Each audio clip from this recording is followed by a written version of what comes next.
5:30, and we're going to go ahead and get started.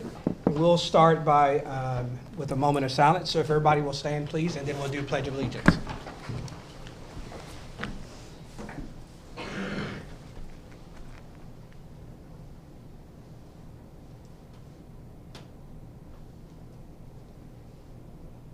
Okay, so we'll start with the Pledge of Allegiance. I pledge allegiance to the flag of the United States of America and to the republic for which it stands, one nation, under God, indivisible, with liberty and justice for all. You may be seated. Thank you, everybody, for coming. I want to say thanks to Dr. Cody Raper and his team for constantly providing support for our meetings. We're back here at the administration building, and we appreciate him and his team for all the work they've done to support our meetings. Before we begin official business, I want to make a statement. As I've done in the past, as chairman of the Cleveland City Schools Board of Education, I'm committed to running an orderly and efficient meeting, treating everyone with respect, and making sure that board members provided equal voice for all matters, and they are committed to communicating through the director of schools for addressing his staff. Reminders for parents and those that are attending in the community here and in person, but also online. The Board of Education policies can be found on our website at clevelandschools.org. When there, just simply click the menu and select Policy Manual under the Board of Education section. Our meetings are not public forums. However, we do provide accommodations for you to address the board via School Policy 1.404, which has the requirements for public comment there. All right. First item on our agenda is a consent agenda.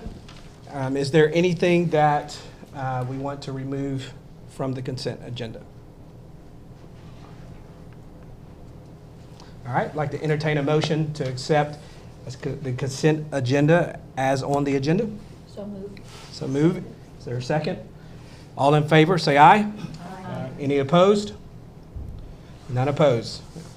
All right, the next item on the agenda is the director's update.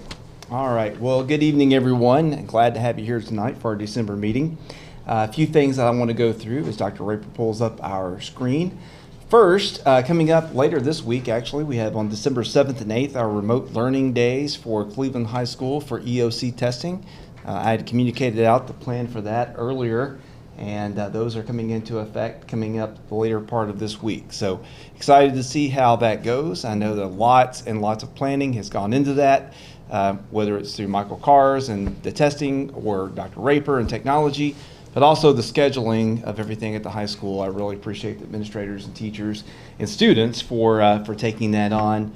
But I think it's going to be 2 good days of EOC testing, and we're going to see some good results come from that.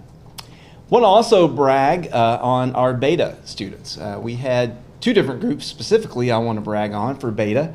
Blythe Bower Elementary School attended the beta convention not too terribly long ago, and their engineering team competed with over 20 schools, and they placed in the top 5 in the state of Tennessee. So that's a huge deal for them.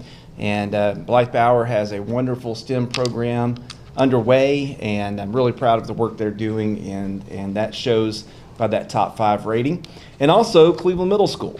They had a top 5 finish in the state and earned a spot in the nationals for lead outside the box, collaboration, connection, and project proposal.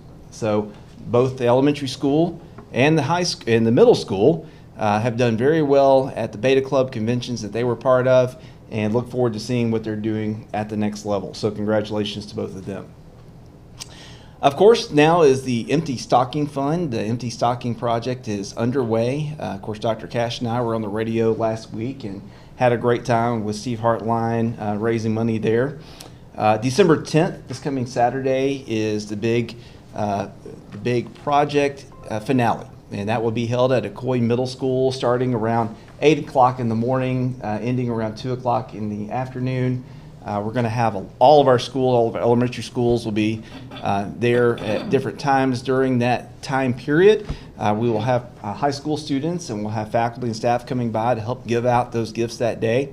If you're out and about and around McCoy Middle School And if you can find a parking spot, I would encourage you to try to stop by, say hi, and see the great work being done and the families receiving those gifts and everything. That's a really neat day, well worth your time. Tomorrow, I know they have a big shopping day planned at Walmart North, so if you have time, Ms. Bender, do you know those specific times? 8:45 until 2. Okay, so 8:45 till 2. It's kind of a drop-in. If you have time during the day tomorrow, I know they could appreciate and use some help there. We also have a lot of things happening in our schools right now as far as winter concerts, band concerts, choir, a lot of different things are happening. I would run through that list, but it's pretty comprehensive. I'll just tell you, I'm going to point you to the calendars on the school websites and encourage you to check those out. I know I plan on attending a lot of those between now and Christmas break, and I'm sure that you and a lot of other folks will be looking to attend those as well. Another note here, the class size future impact task force members met in November, and they shared out about enrollment trends, future growth projections, budget formulas, scheduling needs, ESL growth, special education programs, and many other factors that go into how we go about staffing employees and staffing our schools. The team has laid a meeting later this week, actually, and they're going to be formulating a draft report while also exploring updated TISA guidelines. For those watching, TISA is our new state funding formula, and the impact on projected class size needs. So I just wanted to let you know that committee, that task force is hard at work, and they continue to dive in and dig deep into how we can better staff our schools as we move into budget season coming back in January, February, into March. For the Career and Technical Education Department, we have our December newsletter. We won't go to the link right now, but I'll provide that to you. In fact, you probably already have it from Mr. Wittenbarger. He usually emails that out. But for those in the community, that's a great link just to get really a summary of the fantastic work going on in career and technical, both at the middle school and the high school, and actually down in elementary schools too, because we're doing K through 12 with our pathways. So it's a really important and really quick, easy way to see some of the great work being accomplished. And finally, Christmas break is coming up before too terribly long. So the end of this semester will be on December 21st, and then on December 22nd through January 6th, we're going to close down for a little bit and let our students and staff and everyone go home and enjoy a nice Christmas break. And that is my update for tonight. Thank you, Dr. Dyer. Next on the agenda is a spotlight. And the first spotlight that we're going to hear or engage with is with Miss Peggy Pesterfield. Okay, thank you. I hope I don't bore you with all of this, but it was kind of fun to write all these things down. I probably attended more schools than anybody in this room growing up. My dad was with Montgomery Ward's, and I don't know if any of you remember Montgomery Ward's, and Interstate Department Stores, and he was really good at his job. And so they transferred him almost every year. In kindergarten and first grade, I was born in Terre Haute, Indiana, and I was there for kindergarten and first grade. Second grade, we moved to Chicago, Illinois. Third grade, we moved to Davenport, Iowa. The fourth grade, I was in Nashville, Tennessee at Julia Green. Fifth grade, I was in Appleton, Wisconsin. The sixth grade, we were back in Terre Haute, Indiana. The seventh grade, I was in Cleveland, Ohio, and was a suburb, Fairview Park. I never went into Cleveland. We always stayed there in the suburb. In the eighth grade, I was in Sheboygan, Wisconsin. And I started the ninth grade in Sheboygan. And in March of my freshman year in high school, we moved to Knoxville, Tennessee. And I went to Central High School in Knoxville. Well, we moved to Holston Hills, so I went to Holston High School. And the nice thing about Holston, I was a senior that year, was that it was a new school for everybody. It was just sort of like Cleveland High School when they first started, because they had rezoned, and so people came from everywhere, and it was just a lot of fun because everybody made good friends. And in fact, I still go to Knoxville on, I think, the last Monday of every month. We have lunch together at the Olive Garden, which is a lot of fun. So, I feel real close to everyone that I graduated with. Well, then I went to UT Knoxville, and I never left Tennessee after that. My folks moved to Fort Wayne, Indiana, but I said, I'm not leaving.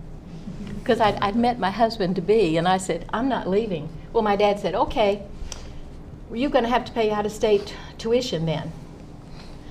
So he got me a job at the bank that summer, and I had a really good time, and I stayed at UT. But I graduated with a BA in psychology and in French. And I took all my electives in education so that I could get a teaching certificate. And when I did my student teaching, they put me in the guidance center part of the time and also in the French class. And the guidance counselor called. She knew we were going to be moving to Clinton. My husband had a job with Oak Ridge. And she got me a job at Clinton High School. So I taught there for 2 years, and then we moved to Cleveland. And I think when I got married, I graduated in June, got married in July, and started teaching in August. So I spent my first 2 years in Clinton, Tennessee, then we moved to Cleveland. I taught Cleveland for, I think, 8 years, French psychology and sociology. And then I had 3 children, Brian, Andy, and Amy. And after I still went back and taught, so I could get my time in, and because they were in school, and I always loved teaching. But I went back and got my master's. So I have a master's in school psychology, and I'm certified as a school counselor. And when I graduated, I have a master's plus 45 hours. And when I graduated, I had a job. I was going to be in Dayton, Tennessee, I think, to a school psychologist. And Dr. Gates called me on the phone, and he said, would you like to be a counselor at Cleveland High School? And I said yes, because I loved Cleveland High School. So I became a counselor. And the interesting thing is that I really liked working with kids, and I knew how hard it is to change schools. When you come after school's already started, some of those kids would not eat lunch because they were afraid to sit down at a table with other kids and feel like this table's just for our friends. So we had a place on stage that we had lunch tables and everything, and they would come in there until they made friends and everything. And Dr. Carrick, who was the principal, he said, I want you to work with kids. I don't want you doing all this paperwork and stuff. I really want you to do work with kids. So I had a lot of groups and things of kids that, if they had any issues or problems, what I would do is I would say, okay, and I don't know whether they still do this now, first period, they would come in first period. The next week, it would be second period. Then the next week, third period. So nobody knew they were coming into guidance. And it worked out really, really well. And I see a lot of the kids that I had in counseling, and they've all done well. And I was excited about that. But let me see, I have 3 children. They all graduated from Cleveland City Schools. And Brian he went to MTSU and went into aviation. He wanted to get a job as a pilot, but when he graduated, there were no pilot's jobs because everybody had come out of the military. So he decided he was going to be a builder instead, and he's done well at that. Andy went to Tennessee Tech, and then he got his master's at UTK in accounting. And my daughter Amy went to Auburn, and she's a veterinarian, here in town. She always knew she wanted to be a vet from the time she was 10 years old and never wavered. She loves it. I have 8 grandchildren, 4 girls and 4 boys, and they all attended Cleveland City Schools at some time. The oldest, Jamie, he graduated a couple of years ago, and he's a senior at Colorado School of Mines, and he's going to get his master's there. So Cleveland did very well by him. Let's see. He's in geological engineering. And I have 3 young ones that are still enrolled in Cleveland City Schools. Ben is a junior at Cleveland, and he's in the aviation class, where they're building the airplane. He's so excited about that. And he's been on the track team and the swim team, and Ashley is on the color guard. I don't know if you know Ashley Pesterfield, and she's also on the swim team. And Jake is in the 7th grade, and he's on the tennis team and the swim team. And that's why I think we need a new aquatic center. Because if you've been to the Denning Center to watch them swim, you're going to get wet. For sure. My husband and I, we love to travel, and I used to take students to France, in the summer, because I love to practice my French. And there's not many people in Cleveland that you can speak French with to practice and keep it up. So you have to go back and visit. We have been a lot of places, and I was writing them down. We've been to, a lot of parts of Europe, to England, Italy, Germany, Australia, New Zealand, Haiti. We went on a mission trip there, Russia, China, Egypt, South Africa, Canada, Guatemala, Israel, Palestine, and Jordan. And it's just lots of fun to see people from other countries and talk to them and everything. So if you ever get a chance to travel, do. Because, of course, we haven't been able to go lately because of COVID and everything. You're a little nervous about it. But I hope to go back to France. So I've been reading some of my old French books and things to see, so I can be able to speak to them. I've been on the school board for 16 years, and I've just begun my 4th term. So hopefully I'll be able to finish this 4 years, because I've always loved Cleveland City Schools. And I think we have a wonderful system, and I think we're well respected in the community, and we have a good relationship with Bradley County, too. I don't know if a lot of you know this, but Dr. Dyer and Linda Cash both graduated from Tribeca, and got their PhD at the same time, and that always helps. It does. And I think it's good to have 2 systems, because the competition is good for us, because we make each other better. Oh, they've got that? Oh, we need to have that too. But still, at the same time, we have a good relationship. We trade teachers and students back and forth, all the time. I'm active in my church at Broad Street United Methodist. I belong to PEO. A lot of people don't know what that is. It's Philanthropic Education Organization, and we help young girls get scholarships. And we've done very well. Several of our students, Leah Hargis, Leah, she was our winner last year. And I was trying to think who else. I'm also in Cleveland Rotary, and I'm a member of Bibliophilies. You know what the Bibliophily is? It's a book club. I love to read.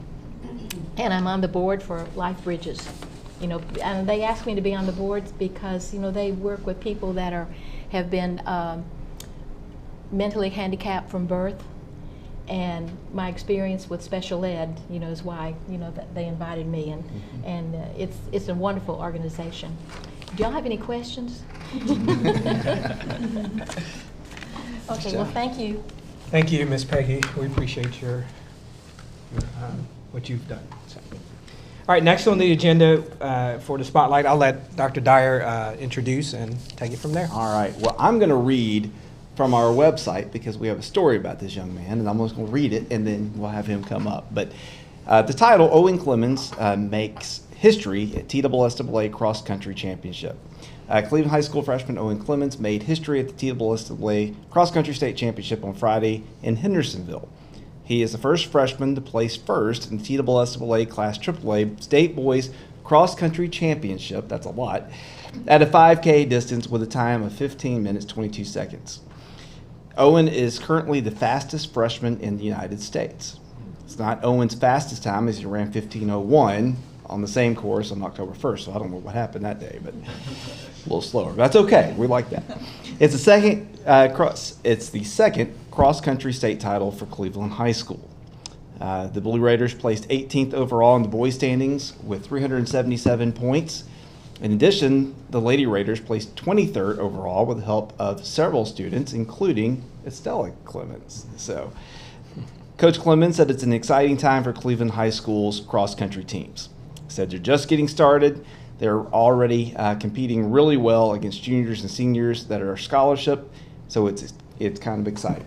So we're very proud to have the family here today, and especially Owen and Estella, to represent Cleveland High School. So we wanted to make sure we honor you and your run, and make sure that the board gets to see all of you here today.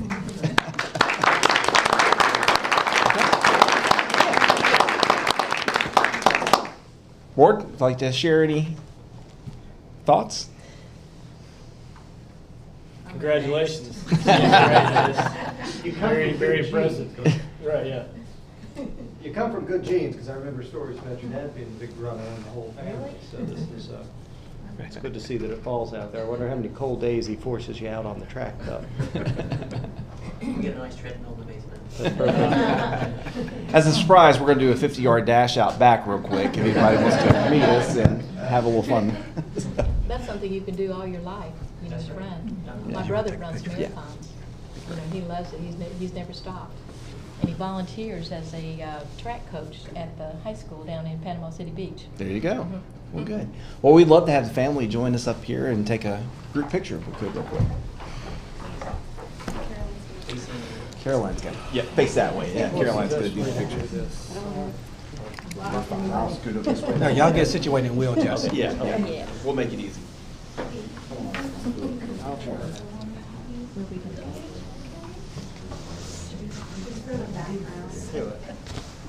Don't make me be the only one to go in front.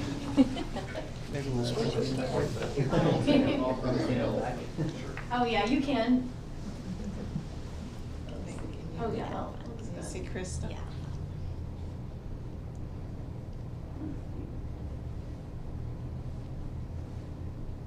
And if y'all just want to scoot over just a little bit.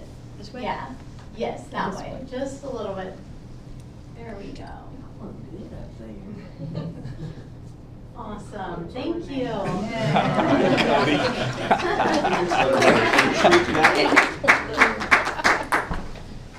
You're welcome to stay for the whole meeting, and you're also welcome if you'd rather go other places. Thank you all for attending tonight. We'll certainly Thank you. appreciate it. Appreciate you. Congratulations. Good to see you.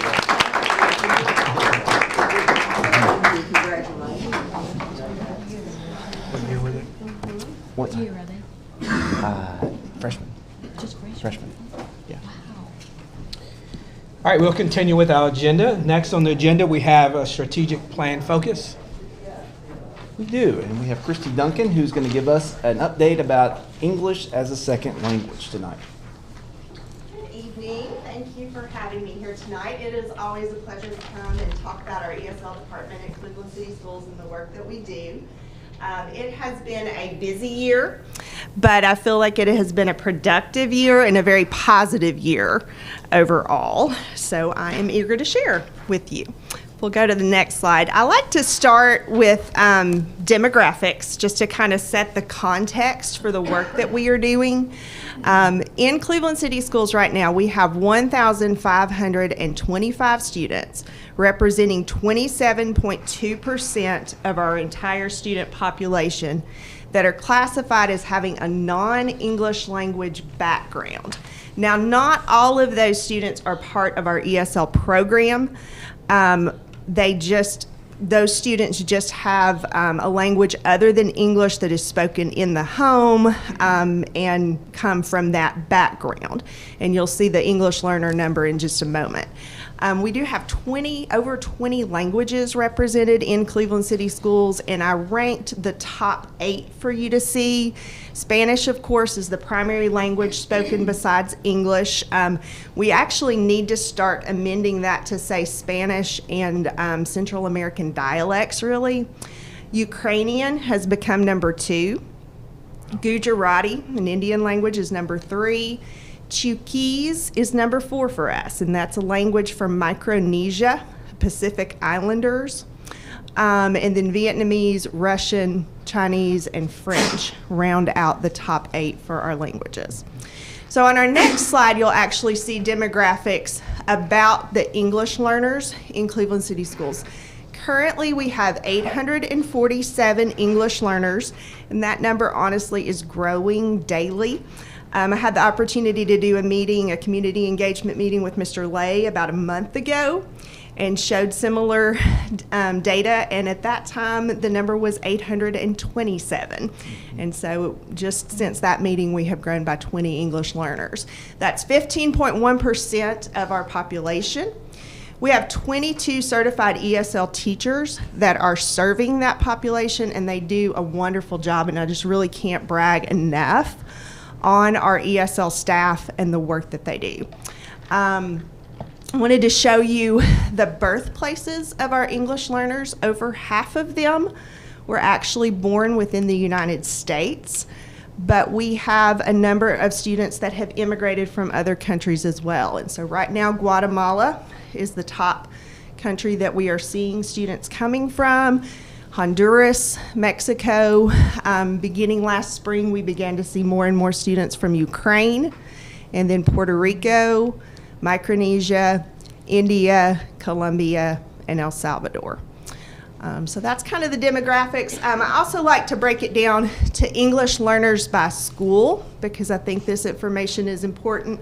I won't read the chart to you, but I will point out that our 3 schools that have the highest percentage of English learners are Arnold, Blythe Bower, and then also Stewart. And every school right now honestly has a significant number of English learners within the schools.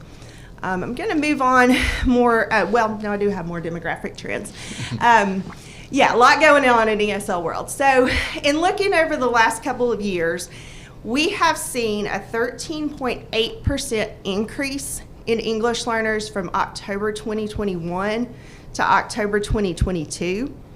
We saw an 8.9% increase in our newly arrived immigrant students from 2021 to 22.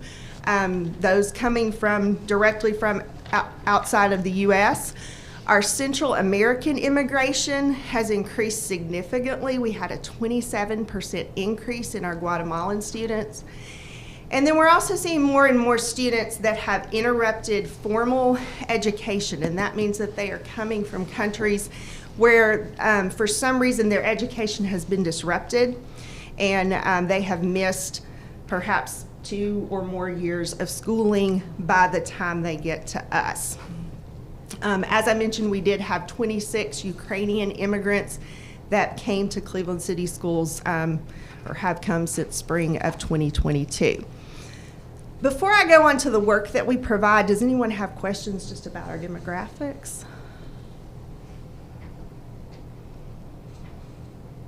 Okay, I'll keep going then. So our number one goal within Cleveland City Schools is to ensure that our students leave Cleveland City Schools able to read, write, listen, and speak in English. In order to do that, we provide several different layers of support. As you can see, we provide student support, we provide teacher support, and we also provide family support, and we do that in a variety of ways. Now, as I share with you tonight from our strategic plan, I'm going to kind of focus on these different areas of support that we provide to our families. Let me get a drink. Okay, so strategic plan goal number 1 is to create a collective district culture that supports language and content development for ELs. And that sounds kind of fancy, but what I mean by that is we just want to create a school system where everyone is working together for the benefit of our English learners. And so a highlight from this fall towards that goal was a guest speaker that we brought in. Her name was Emily Francis. She was an immigrant from Guatemala, and she is now an ESL teacher.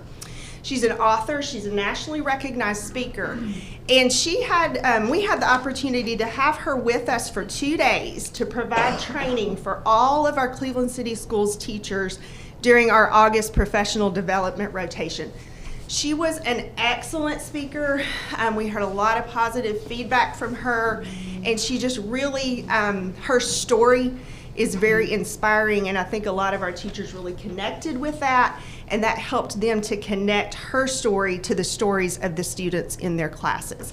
She has just recently published this book called If You Only Knew, where she writes letters to her former students. We are actually doing a book study of that particular book starting in January at our middle school and high school for an additional PD opportunity. So that's my highlight number 1. And we can go on to the next slide. Okay, so strategic plan goal number 2 is to provide ongoing professional development opportunities for teachers of ELs. We want to make sure that our teachers feel equipped to work with the students that are in their classroom. And we have this year focused on this throughout the entire district. We are doing 4 modules from a company called Elevation. They're online modules that deal with best practices for working with English learners. We are focusing as a district, elementary, middle school, high school, on 1 module per quarter, where the teachers have an opportunity to do some outside training, practice a strategy in their classroom, and then also come back to an in-person meeting to discuss that strategy and how that strategy went. Now, as I knew I was preparing for this presentation, I reached out to a few teachers to see if they might be willing to share about their experiences with this training. And I thought I might get a sentence or two from a couple of teachers. I had one teacher that just really hit it out of the park, and I'm going to read what she said here. And I normally wouldn't call anyone out by name, but she even said, "I want you to use my name because I want them to know I'm a real teacher," and this really had an impact on me. So here's what she said. She said, "Just a note to let you know how much the elevation training and strategies have helped me this year. Coming from another district, I have not had a lot of ESL training for the classroom. This training has helped me to open my eyes to the needs of my ESL students. It has provided me with tools to use in my classroom and strategies to help all students, not just ESL students, to better understand the material being presented. I have learned new ways to have students give me feedback on their learning levels, organize their thinking with various note-taking tools, and I've learned how to utilize anchor charts online to provide my students with information they can access as needed. This training has also provided me with a better understanding of what ESL students face and how to provide an environment that helps them succeed. I'm so thankful for a district that values all students and sees a need for continuous professional development." And like I said, I just felt like Amy Bohannon at Blythe Bauer hit it out of the park with that. So we are hoping that all of our teachers are getting this from this training as well. All right, and then finally, strategic plan goal number 3 is to strengthen connections between schools and families of ELs. And I think in this case, the pictures are worth 1,000 words. We hosted a district multicultural night at Cleveland High School back in October. And it was just a wonderful evening and a chance for us to connect with our families and just kind of celebrate them, celebrate the culture, celebrate the diversity within our school system. We had music, we had dancers, we had lots of food. Our ESL teachers at each school hosted a table for the different schools. And we had, you don't see the crowd here, but that Raider Arena lobby was actually full of families and students. And it was just a really festive night for us all to make those connections. So those are my highlights. Like I said, it has been a busy year, but it has been a very positive year. And I always appreciate the support of our administrators and then also, of course, the school board for helping make possible all the things that we do. Board members, any comments, questions? Do you have trouble finding translators? We do. Yes, that is a big issue because we've got so many students that need interpretation for all aspects of their education. We have a district interpreter right now that speaks Spanish, but in terms of figuring out systems for providing that interpreting support that make sense and are able to reach all of our students across the district, I think we need some support and some help with that.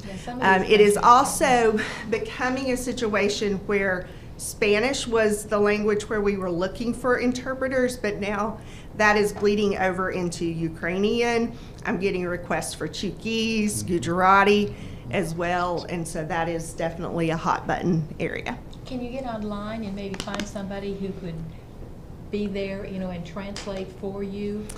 You know? There actually are services, and I recently heard a presentation from a translation service that we might want to explore further that could make that possible. I think ultimately you're going to need a combination of in-person interpreters for certain situations, but then I think services like that could be combined with that to come up with a beneficial plan overall. What kind of family feedback are you getting? Are the parents involved by and large? I would say yes, the parents are involved by and large. I mean, like I said, you saw the multicultural night. That was a safe place for them to come and share food and music and dance and things that meant something to their family.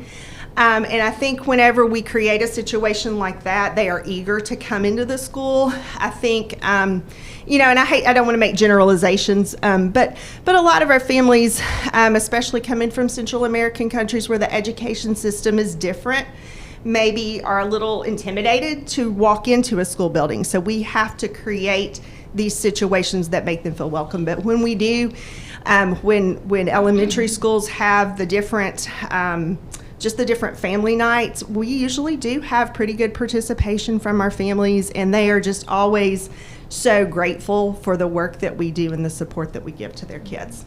And I guess where it is, if some of these students aren't being able to talk or learn with their parents about some of their homework projects, they struggle. Do any of the parents, or are there resources for those parents in addition to the students? There are a couple of programs within the community. The Lee University does an adult language program on Thursday nights, and then the Westwood, I believe it's Westwood Baptist, that organization has classes for English learners as well, or adult English learners. And so we try to point our families in the direction of those programs. I think ultimately, if we could move to a point where we were offering programming like that within our school system, I think that would be well received, and I think that is a need within the community. Thank you. How do you determine what grade you're going to put students in when they come? We do grade appropriate placement for the age that they are. Yes. Christy, we've come a long way. We in have. 25 years, haven't We really have. I started out with Christy and her husband. I mean, they were in the system. And I think about, what small things we did in comparison to what you are doing now. So thank you for all of your leadership. Well, thank you. You've been great. Thank you. And we will provide you this copy of this slide deck tomorrow, so you make sure you have it for your reference. But I appreciate Christy coming tonight. She is known throughout the state as a leader in ESL, and appreciate the work you do, not only here, but to provide training for others as well. So thank you very much. Thanks, Thanks. Christy.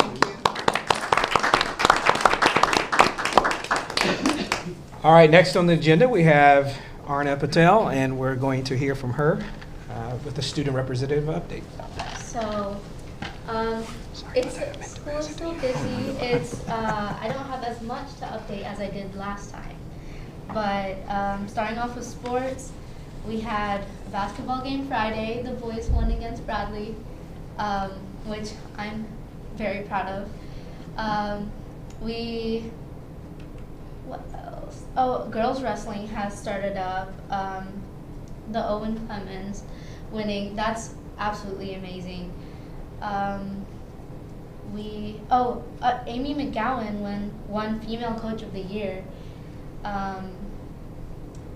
Other extracurriculars are, there's a band concert on the 8th, a choir concert on the 13th, December 13th, and the special education musical is also on December 13th. We had a traction visit on the 2nd, for capturing kids' hearts. SGA filled 70 Operation Christmas Child boxes, which is very impressive. Since I mentioned that the seniors got done with their ACT in October, several seniors actually made significant gains on their ACTs. I don't have the actual stats on that yet, but it's still nice to see that we're continuing to improve. NHS, National Honor Society, hosted a teacher breakfast. The drama department had very successful class playoffs. They were very fun to watch, I'll have to say, because I went and it was amazing. They're just so talented as actors. We had show choir this weekend, just passed. What else? Oh, and the EOC virtual testing days are coming up this Wednesday and Thursday, and on Thursday we will have the a TN promise meeting for seniors that is required, and that's about it. Thank you, Arna. You're welcome. All right, so next on the agenda, we have an update for the Cleveland High School front entrance. Okay, Hal Taylor.